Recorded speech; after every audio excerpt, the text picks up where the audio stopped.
अवनी एक बहुत ही अमीर परिवार की लड़की होती है।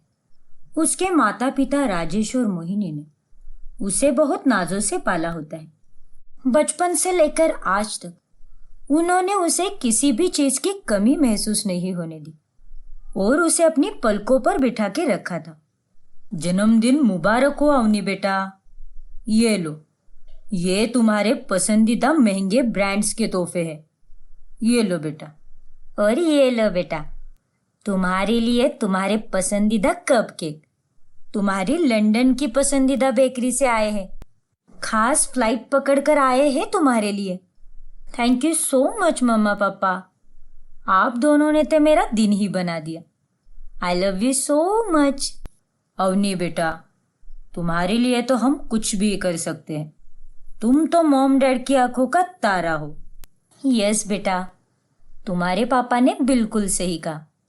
हम दोनों तुमसे बहुत प्यार करते हैं और तुम्हारे लिए कुछ भी कर सकते हैं। अवनी को एक मिडिल क्लास लड़के करण से प्यार होता है। फिर एक दिन करण और अवनी अपने रिश्ते की बात करने मोहिनी और राजेश के पास चले जाते हैं। अवनी बेटा, हमें तुम दोनों के रिश्ते से कोई एतराज नहीं है, लेकिन करण बेटा, हमारी एक शर्त है। हम हमारी अवनी को घर से विदा नहीं करेंगे।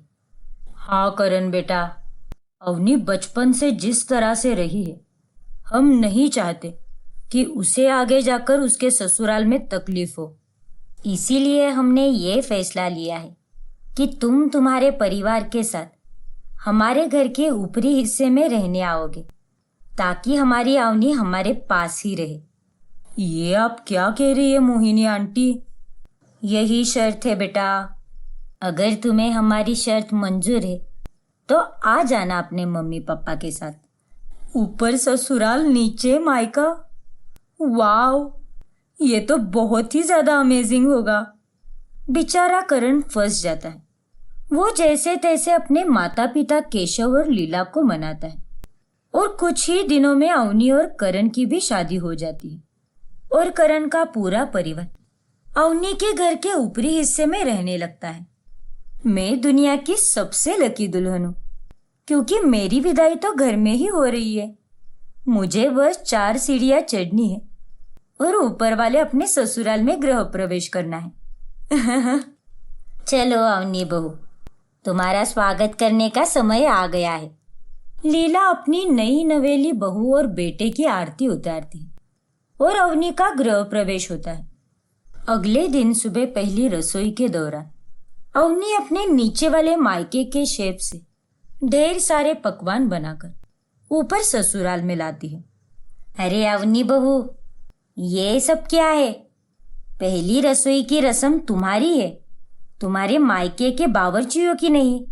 लेकिन माँ जी, उसमें कौन सी बड़ी बात है? खाना तो खाना ही होता है ना। और वैसे भी ये रस्म एंड ऑल, ये सब तो अब ओल्ड फैशन हो चुका है। शादी होने के बाद अवनी दिन रात बस अपने नीचे मायके में ही पड़ी रहती है और ससुराल पर जरा भी ध्यान नहीं देती। अवनी बहू, तुम अब अपने मायके की लाडली गुड़िया नहीं हो, तुम्हारा एक ससुराल भी है। ये बात तुम क्यों भूल जाती हो? हाँ अवनी, तुम दिन रात बस नीचे मायके में ही पड़ी रहती हो। सारा काम तो माँ ही करती है। माना कि जितनी सुविधाएं ऊपर के ससुराल में नहीं है, उससे कई ज्यादा नीचे के मायके में है। लेकिन इसका मतलब ये तो नहीं ना कि तुम 24 घंटे वही पड़ी रहो। यहाँ तो ऐसा लग रहा है कि तुम्हारी शादी हुई ही नहीं है और हम तीनों बस तुम्हारे घर पर किराएदार बन के रह गए हैं। तो उसमें क्या हुआ? अब मेरे एक ही घर में मेरा ससुराल भी है और मायका भी, तो इसमें कौन सी आफत आ गई? और मुझे सबसे ज्यादा नीचे अच्छा लगता है, ऊपर इतना खास नहीं लगता मुझे। सबके लाख समझाने पर भी अवनी किसी की भी नहीं सुनती और अपनी ही मनमानी करती है।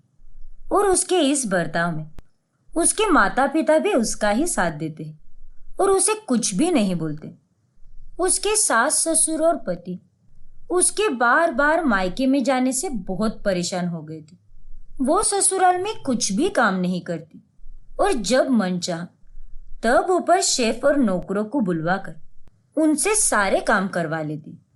अवनी बहू, ये सारे काम तुम्हारे हैं, तो तुम ये काम इन नौकर चाकरों से क्यों करवाती हो? माँ जी, आपको क्या प्रॉब्लम है? आपको बस काम पूरा होने से मतलब है ना? तो प्लीज अपना ये चपड़ चपड़ चलने वाला मुंह बंद कीजिए और मुझे जैसे जीना है और जैसे रहना है रहने दीजिए। एक रात जब करण की आंख खुलती है, तब वह अवनी को अपने बगल में ना देखकर बहुत घबरा जाता है और वो उसे पूरे घर में ढूंढने लगता है। घर में कहीं पे भी ना मिलने पर वो नीचे उसके मायके में चला जाता है, तो वो उसे वहां दिखाई देती है। अवनी मस्त एसी लगाकर सो रही होती है। अगले दिन, हाँ तो उसमें कौन सी बड़ी बात है? कोई गुनाह कर दिया क्या मैंने तुमसे बिना पूछे नीचे मायके में आके सोकर? मुझे ऊपर बगैर ऐसी नींद नहीं आती। अगर तुम्हें इतनी ही प्रॉब्लम है मेरे नीचे सोने से, तो रूम में एसी लगवा लो ना। बात करते हो। एक रोज जब पूरा दिन अवनी नीचे मायके में होती है, तभी ऊपर ससुराल में उसकी सास अचानक से बेहोश हो जाती है और नीचे अवनी को इस बात की भनक भी नहीं होती। वो मजे से अपने बड़े से टीवी पर पॉपकॉर्न खाते हुए अपनी पसंदीदा मूवी देख रही होती है। रात में जब करण और उसके पापा काम से घर आते हैं, तभी वो ऊपर जाकर लीला को बेहोश देखते हैं और तभी सभी ऊपर ससुराल में इकट्ठा हो जाते हैं। थैंक गॉड, आपने मुझे जल्दी बुला लिया। पेशेंट पिछले 8-9 घंटों से बेहोश है।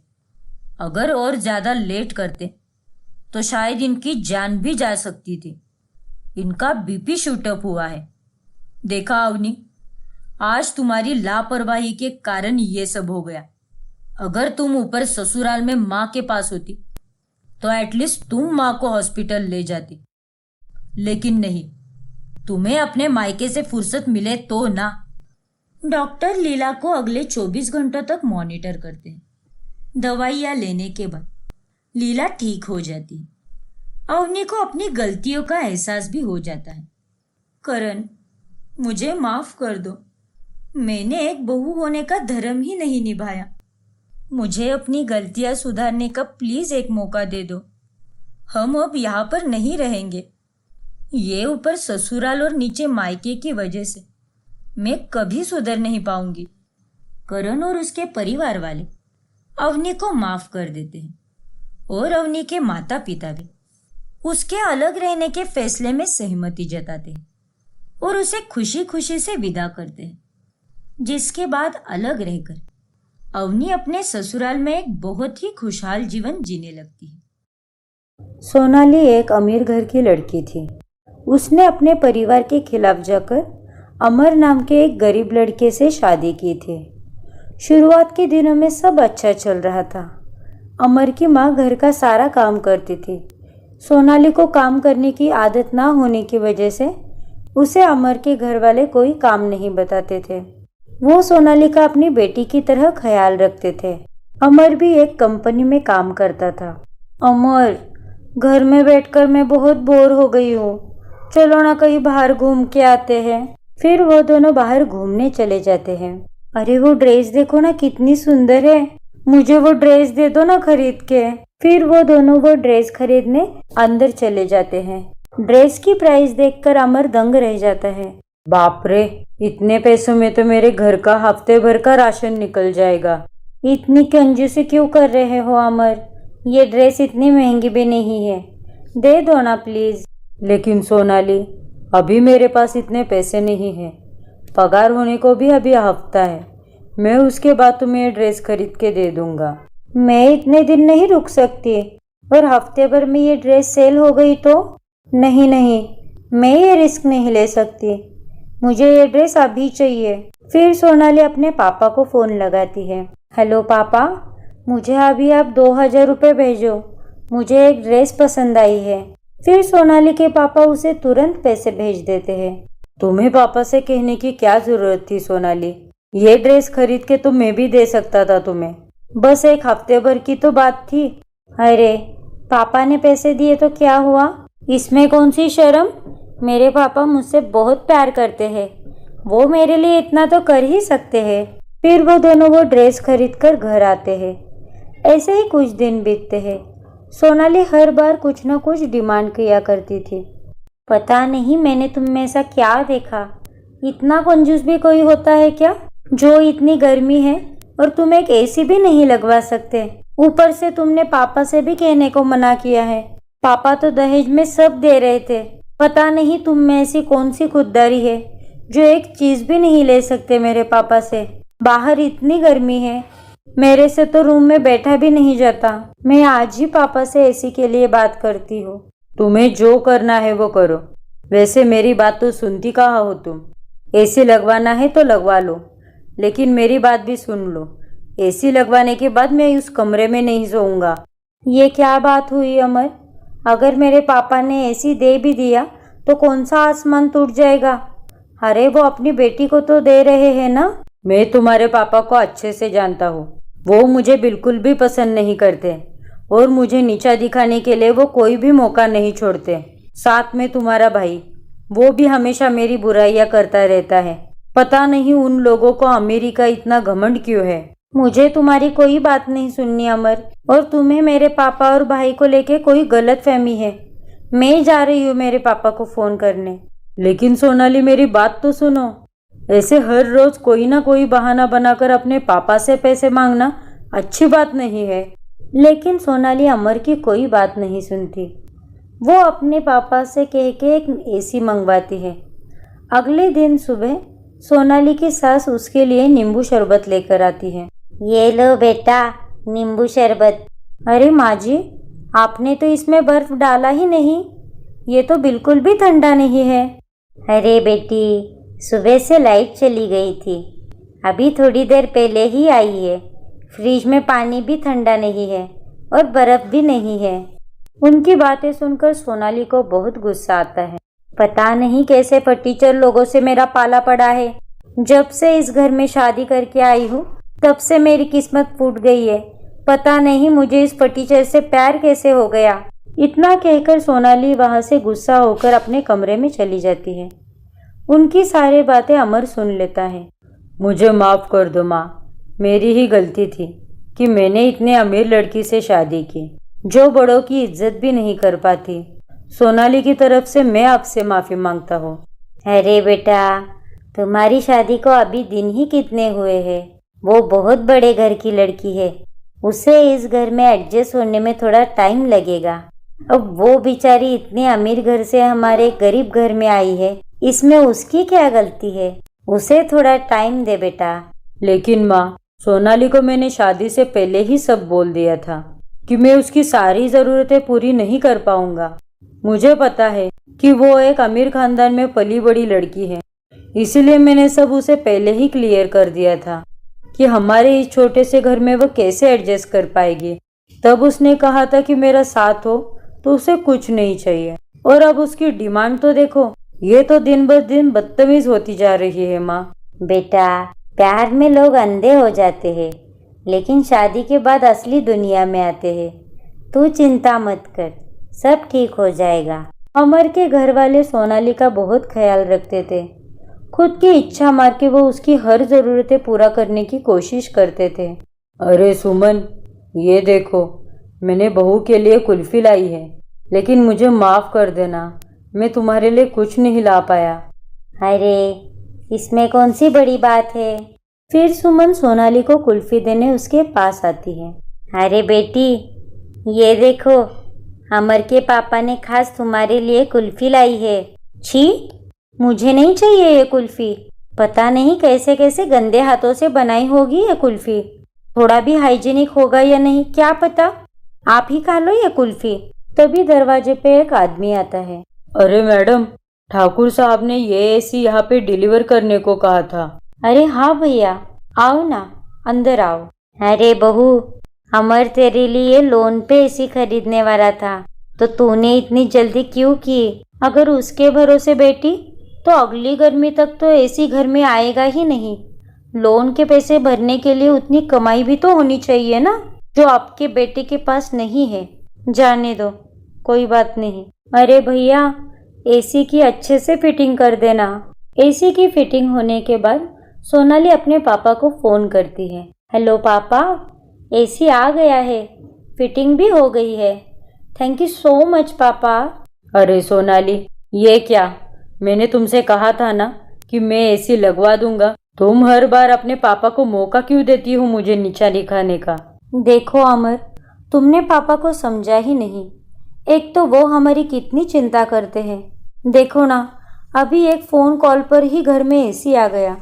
पता नहीं तुम्हें उनसे क्या प्रॉब्लम है। जाने दो, तुम एसी की ठंडी हवा खाओ। मैं अभी तुम्हारे लिए चाय लेकर आती हूँ। फिर रात को सोनाली अपने रूम में एसी चलाकर सो जाती है, लेकिन अमर को नींद आती ही नहीं। कैसे आती? उसकी खुददारी को चोट जो लगी थी। फिर वो अपने माता पिता के कमरे में आता है। अरे क्या हुआ बेटा, सोया नहीं अभी तक? नहीं माँ, पता नहीं इसकी हर एक ज़रूरत कैसे पूरी कर पाएंगे हम। अब तो उसके पापा से कह के भी उसने एसी लगवाया है। पता नहीं इस महीने का बिजली का बिल कितना आएगा। इसे तो ये भी नहीं पता कि इसके पापा पैसे को लेकर मुझे कितने ताने मारते हैं। मैं जानती हूँ बेटा कि तू दिन रात कितनी मेहनत करके पैसे कमाता है। तू एक काम कर, मेरे गहने बेचकर सोनाली के पापा के पैसे लौटा दे। अरे माँ, तू क्या पागल हो गई है क्या? तूने सोचा भी कैसे कि मैं तेरे गहने बेच दूंगा? तू चिंता मत कर, मैं कोई और रास्ता निकाल लूँगा। फिर अगले दिन सुबह, अमर सुनो ना, कल मेरे भाभी का जन्मदिन है। भैया ने उनके लिए सरप्राइज बर्थडे पार्टी रखी है। हम सबको बुलाया है वहाँ। मेरा बिल्कुल भी जाने का मन नहीं है सोनाली, तुम अकेली ही चली जाओ। पहले तो तुम कहते थे कि पापा और भाई तुम्हारी हमेशा बुराई करते हैं। अब वो तुम्हें इतनी इज्जत देकर बुला रहे हैं और अब तुम मना कर रहे हो। बेटा अमर, अब वो इतना कह रही है तो मान जाओ ना। वैसे भी वो हमारे समधी लगते हैं, ऐसे उन्हें मना करना अच्छा नहीं लगता बेटा। ठीक है माँ, अगर आप कहती हो तो हम ज़रूर चलेंगे। फिर सोनाली सबके साथ मिलकर अपने पापा के घर आती है। हैप्पी बर्थडे भाभी। Thank you so much Sonali. ये देख तेरे भाई ने मुझे क्या गिफ्ट किया है, डायमंड नेकलेस। मैंने उससे बस डायमंड की अंगूठी मांगी थी, लेकिन उसने मुझे पूरा नेकलेस ही ला कर दिया। देख तेरा भाई मेरा कितना ख्याल रखता है। तेरा पति रखता है क्या तेरा इतना ख्याल? अरे हाँ भाभी, वो तो मेरा बहुत ही ज़्यादा ख्याल रखते हैं। सोनाली को अपने भाभी से जलन होने लगती है। फिर वो अपने मम्मी पापा के पास आती है। पता नहीं ये लड़की कब सुधरेगी। इसके तो हर रोज कोई ना कोई नई नई डिमांड रहती है। इसकी डिमांड पूरी करते करते तो हम एक ना एक दिन कंगाल हो जाएंगे। तभी वहाँ पर सोनाली आती है। क्या हुआ माँ, क्या किया भाभी ने? अब क्या बताऊँ बेटा, शादी हमेशा बराबरी वालों में ही होनी चाहिए। एक तो हमने इतने अमीर बहू लाकर सबसे बड़ी गलती की है। हर बार पैसों का रोब झाड़ती रहती है, घर का एक काम नहीं करती। कल तो इसने हद ही कर दी। सोहम से कहा कि अगर उसने डायमंड का नेकलेस नहीं दिया तो वो ये घर छोड़कर हमेशा के लिए मायके चली जाएगी। हर बार ऐसी धमकी देती रहती है। उसके बर्ताव के कारण तो हम तो परेशान हो गए हैं बेटा। अपनी माँ की बातें सुनकर सोनाली को अपनी गलती का एहसास होता है। उसे पता चल जाता है कि उसने भी अनजाने में अपने भाभी जैसा ही बर्ताव किया है। पार्टी होने के बाद वो अपने घर वालों से माफ़ी मांगती है। मुझे माफ़ कर दो अमर, मैंने तुम्हारा दिल दुखाया है। आज तक तुम मेरी हर ज़रूरत का ख्याल रखते आए हो, लेकिन मैं ही तुम्हें समझ नहीं पाई। मैंने तो माँ जी और पापा जी का भी दिल दुखाया है। आप दोनों ने तो मेरी हर इच्छा पूरी करने की कोशिश की है, लेकिन मैंने ही आपसे बदतमीजी से बात करके आपका दिल दुखाया है। लेकिन अब मुझे मेरी गलती का एहसास हुआ है। हमें ये ऐसी नहीं चाहिए। आज से मैं मेरे पापा से कुछ भी लाने को नहीं कहूँगी। मुझे तुम पर पूरा भरोसा है अमर। उस दिन के बाद सोनाली अपने सास ससुर और अमर के साथ प्यार से रहने लगती है।